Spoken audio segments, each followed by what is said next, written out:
Hey, everybody, and welcome back to MLR Weekly as presented by RugbyWrapUp. Matt McCarthy in New York City. We have a great show, including the new CEO of the NOLA Gold, Alex Maumont.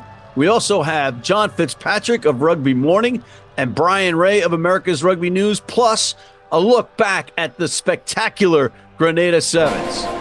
Rugby Wrap-Up's MLR Weekly brought to you by Sheehy Auto Stores. It's easy at Sheehy. The Pig and Whistle, New York City. The world's best rugby pub. And Lean and Limber, stretching your way to a healthier lifestyle.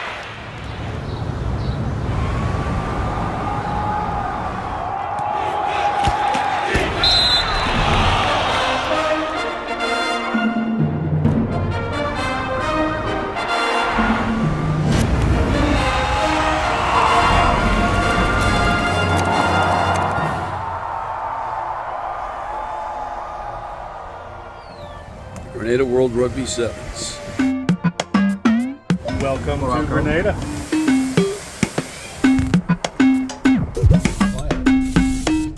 Welcome to Karani James Stadium. I'm here with none other than Steve the Lizard Lewis, here to observe the wonderful rugby at the Grenada Rugby World Sevens. Great day ahead. Looking forward to it. All right. Back in the Caribbean, the commentary dream team, Matt McCarthy and John Broker, coming your way. Foggy, you guys got a trophy. You had a lot of fun, but you guys really need to learn how to relax because you don't look like you're having a good time out there at all. Look, we were just here to get the people's hearts and minds, and I think that's what we did. You know, the rugby was subpar, the rum punch was above par. So look, we're not here to take over, we're here to join in. Well, congratulations on a great tournament because you have absolutely helped spread the word of rugby, my friend. Beast Mode, big award you have in your hand. Most exciting team for the tournament.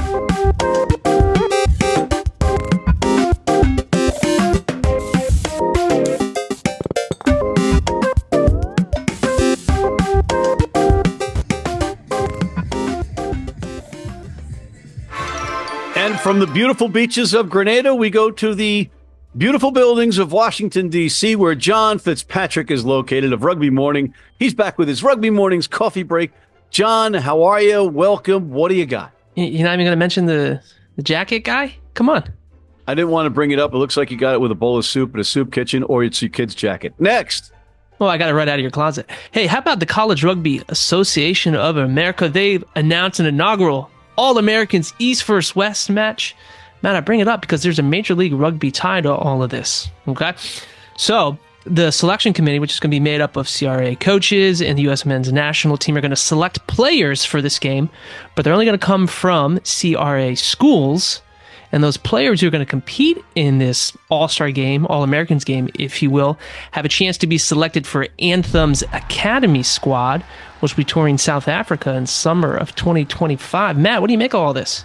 That's great, but, you know, if I'm a kid that's playing in the NCR, National Collegiate Rugby setup, not in the College Rugby Association of America, the CRAA, I don't get a crack at this. And this is a problem that we have to figure this out once and for all, because everybody that says on both sides that all they're thinking about are the players, they're not.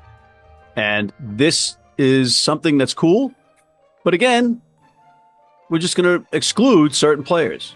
For what? Let's fix this. It's enough already. Yes. Two things on that. One, if you look at the 2024 MLR Collegiate Draft, the vast majority of players came from a CRA school.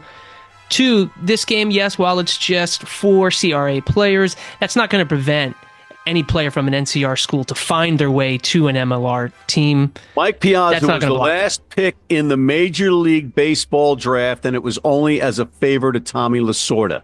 He's a Hall of Fame catcher. We're precluding having the puncher's chance, the heavyweight knockout puncher's chance.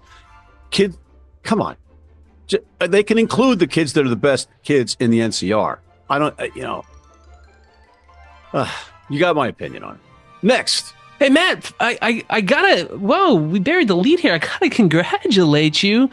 MLR Weekly's up for a major award. That's right. You know what? Podcast award. But hold on. If you don't know about it, you got to go check it out. You won some major, or you're a finalist for some major podcasting award, which is really cool. But if you go on the MLR Weekly page about it, it doesn't mention anything about me or Bryan Ray. And Matt, let's be honest, we are the straws that stir the drink here. No one is watching this. All right, it's the first time that your mic has been muted on this show. His mic is muted. It happens on the Rugby Odds often, but yes, we're up for an award and we can use your vote. If you look at the link, and we'll have it below, you can click on it. Vote for us, like you voted for Alona Mar, for crying out loud. Now I'll bring John back in. Hey, speaking of Alona Mar, the only thing that can stop her right now apparently is Mother Nature. She was supposed to make an appearance. She wasn't going to play at the Bristol Bears game to kind of hang out with everyone, but high winds and stuff like that made the grounds unsafe. So the only thing at the moment that can stop Alona Mar is Mother Nature. Indeed. What else you got, John? Matt, that's it. I can't believe you didn't even mention my haircut either. Oh, I was just caught up with your jacket. It looks like your son's jacket. He's like 6, right? No offense. It's family. He's 8. He's 8. But it looks like you're wearing his jacket when he was 6. No problem. I've got more hair than you. Have you seen my back? On that note, thank you. Let's go to commercial and be right back after this. Digs like a demented mole there. Need a great price on a new vehicle? Sheehy makes it easy. Easy Price shows you our lowest prices on the Mid-Atlantic's largest selection. Find your best price online or at any of our 31 dealerships. It's easy at Sheehy. Sheehy.com. You need your cleats? You need them tomorrow? If you order today by 3 p.m. New York time or noon LA time, they can have them to you tomorrow. Young, old, male, female, if you're playing on turf, if you're playing on grass, if you're playing in the rain, you're playing in the heat, they've got you covered. RugbyNow.com. Go there now. Hey, before we return from the break, let's revisit that R&S Foundation Combine down in Atlanta focusing on HBCU athletes. I'm Josek Luke. Where are you from, Joe? I'm from Memphis. Been living here since college. Went to Morehouse, coached the Morehouse rugby team. And some of these are our players. That's my co-coach right there. And what brought you out today? Combine, teaching these young guys, learning something new, help coach them, help coach myself. Just excited to be here and play the game. And how did you come into rugby? Actually, had a high school rugby team. Thought I was too small to play. Roommate in college played. We decided to gather a group of guys to play. So we started the Morehouse team together. Actually, one of the co-founders is one of the coaches as well. So, been playing and coaching ever since. That's an awesome story. Thank you, sir. Lorenzo Amos. And where are you from, Lorenzo? Born and raised in San Diego, California, and then I moved to Arlington, Texas. And what brought you here today? Well, I played an 80-minute match before I got here, played with High Country, and I wanted to come here to potentially get a contract so then I could feed my wife and my baby. Wow. All right, so you just played an 80-minute match before coming to the Combine. Yes, sir. And I'm seeing you're not showing any ill effects of that 80 minutes. No, sir. How did the result end up in that match? We played on white. It was a tough game for 80 minutes straight. We lost by 2 to 3 tries, but I was more proud of the fact that High Country, the club that I played for, they showed a lot of heart and effort, so that made me happy. Okay, cool. And now you got a wife and baby. Yes, sir. How old's the baby? About to be a year old in 2 days. That's awesome. And so you want a career in rugby? Yes, sir. Any particular path you want to try, or you? No, sir. I just want to be able to get a chance. And this is kind of an opportunity that maybe you get some exposure. Yes, you got some, you got a former GM of the New York franchise, 3 different franchises. Yes, sir. So it's it's a good thing. Did you ever think you'd be able to experience something like this in your lifetime? No, sir.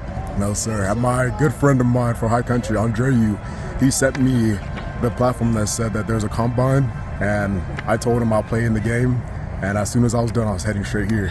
So it's like I just got here. Yes, sir. All right. So how did you start playing rugby? I started playing rugby because my good friend of mine, Jared, he played for Clemson. He asked me if I wanted to play. I said no. Sure enough, Did you know what it was when he asked you? No, sir. No, sir. And then a week later, I finally was able to play, and I started off as an 8-man. Then I played 10 years straight. Just turned 24, turned 25 in May. Wow. So you've been playing a while. Yes, sir. So that was what, high school? Yes, sir. Cool. So you found it in high school and have been playing since, and now are dedicated enough to the sport to come here after playing that. That's pretty impressive. Yes, sir. All right, well, congratulations. I wish you nothing but the best. Thank you, sir. You got it. And we're back, and we have the pleasure of welcoming in the CEO of the New Orleans Gold, Alex Maumont. It's good to have some professional people coming in from the different successful leagues across the planet, and the top 14 is definitely one of those. But you're not just a rugby guy. So I'm looking at your resume, and you've been with rugby, of course, but you also work across the board in events and fan engagement, and we're with a huge stadium. I think it's the Paris La Défense Arena, or in American, it would be the Defense Arena in Paris. 45,000 seat stadium. You were with Racing 92 when they hoisted the cup in 2016. That's exactly right. We opened the doors in 2017, but I'm on racing tracks since 2010. So I've been seeing the club evolving during the times. And it's the good time for me now to close this chapter and to bring on to the MLR 1. So this begs the question, because I work in rugby here in the United States, and I am certifiably insane.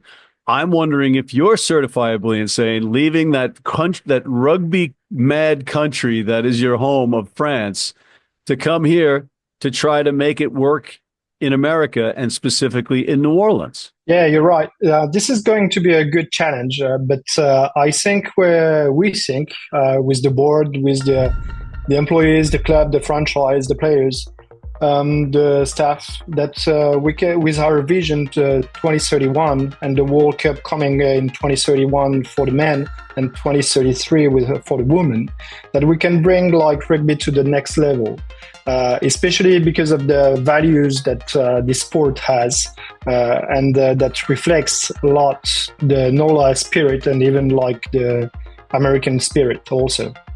The taste of effort, the wish to work together for a stronger thing than yourself.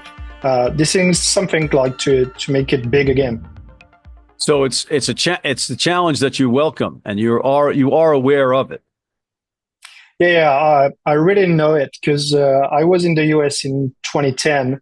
I was playing for Armbacks in San Diego, so I learned a bit about the US level of rugby. Big guys, strong ones. I had a good time at the time at Qualcomm. We were playing at Qualcomm with a few of the guys that I'm still in contact with, Chris Clever, Tai Samoa, all those guys I was playing with. Learned a lot from that. Was a good experience. So it gave me a bit of taste of the US rugby and how do they play. Let's talk about some of the things on the NOLA Gold landscape. All right.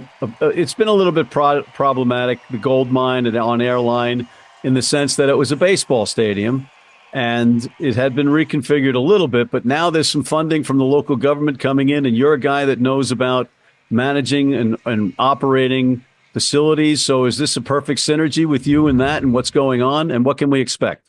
The fact is, we are studying the different opportunities that we have on that. Trying on airline is one of them. We also have 4 other different options. We will see when I will arrive beginning of January. We will study it closely. We will continue the work that we have already working on since the beginning of August. But we will be ready at the end of the season 25 to get on to the next phase of where exactly we are going to be. Maybe at the Shrine, maybe somewhere else. But the fact is, we need to find a home to build our vision 2031. Well, I got to say, I've been hearing good things about the youth programs, the middle school and the high school that NOLA's been involved with increasing, and that excites me. And it also excites me that, again, you guys are thinking about the fans and the events side of it, having the fan experience as a big part of it. Because if you look at a top 14 match on TV, or if you had the luck to go to one, you know that it's an exciting event. It's not just the rugby match, right? You hear the music in the stands. It's just got an organic flavor. I'm ashamed to say that I haven't been to a top 14 match, but I have been to World Cup matches in Paris. So I got a taste of it, and it's just exceptional. And if you could bring an ounce of that over here, we'd already be succeeding. So how do you do it? How do you do it? We need to spread the word, and the good way to do it, it's to bring it on through the pathway. Next season, so season 2025, we will invest more than $1 million, 1.2 million exactly, into the pathway. And this is something we want to bring it on, not only to bring kids to rugby, but to help them to work together, to have this taste of effort from when they will be young, to preschool, to high school, and maybe to uni also. We are here to bring rugby, and especially to bring the community together. Growing the fan base through the community, through the kids, through the pathway, and then as importantly, I would say, making that jersey on the back or making that player into a star so those kids can identify with that player and then go for the merchandise. Because, not every kid is going to become a member of the Gold or an MLR player or play for a national team, but every single one of those kids that plays with one of those types is now indoctrinated as a rugby fan. And the fans are what we need more than anything else, particularly in the stadiums and watching at home. You don't need to be like a rugby player to enjoy rugby. You need to understand the values and to share it. Like, you need to have the taste of support the team that you are. I'm still playing, but I'm not playing professional. By the way, I'm still supporting teams. So it means that we can have something else than only what we can share onto the pitch. One quick question. Who's your favorite top 14 team? The fact is I'm working with Racing 92 since 15 years, and I've been learning how to love it. The fact is I've been growing with the team where we were top 14 champion in Camp Nou in Barcelona in front of 1,100 people. Was an amazing experience. I've been living also like the 3 finals of the European Cup. All 3 lost, and I felt like if I lost something really important for me. And so within that work, I gave my heart and soul to the team I'm working for. And I'm already falling in love with NOLA Gold.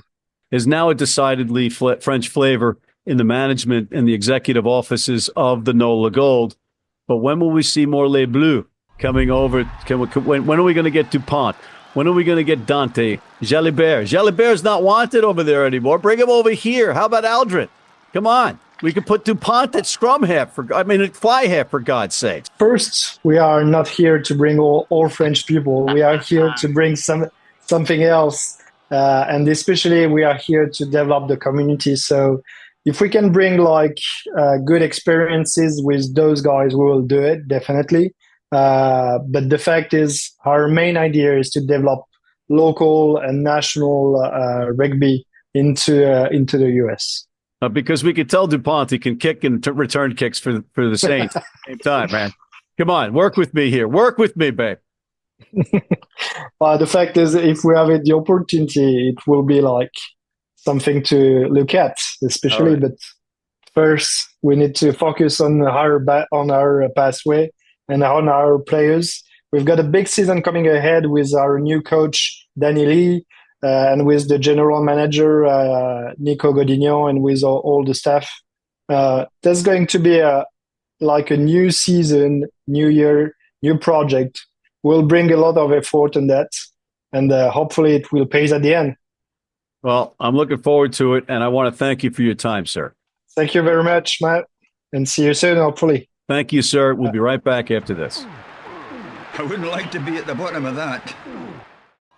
Hey, U.S. fans, you can tune into every match live on Flow Rugby. How do we know that? Because we're on there all the time. If you're in New York City and want to watch some great rugby, have some great food, and some great times, go to the world's best rugby pub, the Pig and Whistle on West 36th Street. This is the Rugby Odds, where an unlikely pundit panel of a wordsmith, a WWE legend, a rugby star, and a supermodel Scour the globe, seeking best bets and bad behavior. Are you not entertained?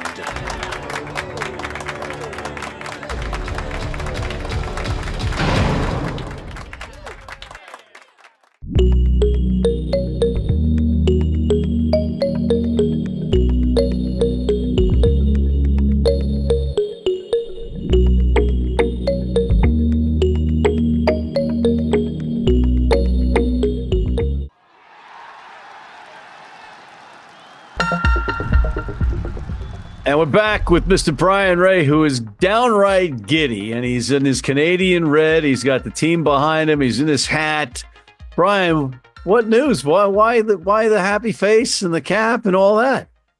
It's just been a bit of a blur. I'm not sure if I'm in a dream or what, but hearing these whispers, these rumors that we're going to have a new head coach of the national senior men's team, and it's just hard to imagine that we're actually here. A bit of a Christmas miracle for Canadian rugby fans. What are you going to complain about now that the head coach is gone? I don't know, but I got to find something. I have to find something fast. But I'm happy to take a little bit of a break from moaning about that particular injustice. So do we know who the new head coach is going to be? And of course, we're talking about Team Canada's men's 15s program. Yeah, no. There's no rumors or anything. I don't know how far they are down that path. I wouldn't imagine they're very far at this stage. But who knows? Who knows what what kind of ideas they'd have. I think the two biggest names for me, the two obvious ones that should have come into consideration were Francois Ratier, who of course took our women's team to a World Cup final, and Scott Matthey, who of course won 2 MLR titles with a heap of Canadians in that Free Jack side. Why in the world would Scott Matthey come over here to coach Team Canada? Isn't he with Edinburgh? Yeah, he's gone now. We can't, we're not going to get him now. Well, then why is that even? It's just because you like the Free Jacks and you wear their stuff. You can't just throw his name. You're a credible journalist. Both of these guys are out of the picture. Francois is in France. He's got a job now. He's not going to come back. These are the two guys they should have targeted before. Should have. All right. Shoulda, woulda, coulda. Yeah. Who's in the hat? Who's throwing their hat? I honestly don't have a clue. I mean, we don't have the arrows anymore, so they there would have been an obvious candidate from that, but we don't have that. So, there's names like Jamie Cardmore, John Tate certainly are among the top Canadian coaches, probably near the top or at the top of that list. But unfortunately, they have a little bit of political baggage behind them. Has it been long enough that we can look past that? I don't know. That's up to the powers that be. What's Cudmore's luggage? Well, it was the same thing. His friend John Tate got unceremoniously dumped by a very poorly managed situation, and then Jamie had a little bit of an outburst on social media that unfortunately resulted in him getting dumped from the Pacific Pride program. So in one fell swoop, we lost 2 of our best national team coaches. So a bit of a hole there. So who knows? Who knows who's going to come in? But for hockey and Rugby Nation, are they a little thin-skinned up there? Well, it's just hard to get a read on what the thought process is in Victoria these days. But at least they got one thing right this past week, and we could celebrate that. So, we. All right, hold on. You're coaching Rugby Canada. Who is your head coach choice? Francois Ratier. No, he's not. No, they're not coming in. I don't have a clue. I don't have an answer. That's the problem. Do you want Cudmore? I don't think. I think you bring him in as an assistant coach. If I'm in that role, I would bring him in as a forwards coach. I don't think you can give him the head coach role yet, just because he hasn't been in a position recently. I mean, maybe they do. I don't know, but I just don't think strategically that's a realistic expectation. But I do think it would be wise to have either him or John Tate on the staff, to give them the Canadian connection. And just so you know, why are we talking about Team Canada on an MLR Weekly show is because there's a bunch of Canadians that play in the MLR. And, this is a big thing. So maybe if World Rugby sees some positive change in Rugby Canada, maybe they'll invest in a team in Canada like they did in the United States. Hey, you never know, right? Yeah, I mean the hope is that you can take this and turn it into a kind of watershed moment for the team, and certainly I think that the players will get a bit of a lift, know that someone new is coming in. There's going to be new energy, whoever it is that takes over that program, and I think you'll see them performing as such. Heading in, it's a huge year. The World Cup qualifiers are coming up. All of a sudden, a little bit more confidence that maybe you can pull off a victory in that either in the PNC or somewhere in that qualifying stage early on, and you can avoid that repechage situation. So, yeah, I think it's good news for all Canadian players in MLR. All right, what else? Any MLR news that caught your eye? Some interesting signings in the past week. Kind of two teams, LA and New England, bringing in a pair of Southern Hemisphere backline players. LA, getting a couple really young Australian guys, Nick Chan and Matthias Jensen, coming over. Both had been in that Australian U20 program and had played under Steve Hoyles at Randwick. So obviously he liked what he saw and bringing them over. They're both very young, early 20s types. Billy Meeks also announced by LA, which was a surprise to nobody. And over in New England, they got a couple. Simon Peter Toliafoa, who's come over. He played the captain of Samoa under 20s a few years back, plays fly half or fullback, and also Faletoi Penny, who's kind of broken through. He's played for Manuma Samoa. That's Samoa's second senior side. And both of these guys kind of just getting into their mid-20s and kind of had breakthrough years in the NPC. So I think you're looking at these guys, all four of these guys, interesting, are really kind of on the edge of Super Rugby. And it's kind of further vindication that MLR is not a retirement, competition anymore, where before it was always the mid-30s. I mean, people would counter and say, hey, you had Gito and Nanu last year. But, those kind of signings are coming less frequent. We're seeing more of these guys who are coming over here to get some professional experience in a different competition and growing their game and moving towards Super Rugby contract. Michael Manson with Utah last year. Now he's headed to Super Rugby this coming year. So, we're seeing these opportunities given to younger players, and I think it lifts the whole standards of the league. Well, I'm looking forward to 2025 this season. I know that we're down to 11 teams, but we're up from 7 where they originally started. And I keep going back to that. And I'm just still happy from being down in Grenada at the Grenada Sevens and seeing some familiar MLR faces down there. It was kind of cool. Have you ever been? No. You got to go. You got to go. That's it. That's your next trip. You'll never come back. You will never come back from Grenada. You will stay there. You'll love it. Hopefully the Canadian government can consider annexing that if they're not going to go after Turks and Caicos. Some aggression on the part of the Canadians. What do you turn into Americans? We count on you for civility and direction. Come on. It's a new world, Matt. We're taking over. All right, we're taking over, and we're out of time, so we can't take over right now. So I want to thank Mr. Bryan Ray of America's Rugby News, John Fitzpatrick of Rugby Morning, Mr. Alex Maumont, the new CEO of the NOLA Gold, and all the folks that made the Grenada Sevens possible. You have to get down there. And thank you for tuning in. Please check out our other programs, including the critically acclaimed The Rugby Odds. Hit that subscribe button on YouTube. Vote for us as best podcast. Sign up for our weekly newsletter, and please join our American Red Cross blood donor team.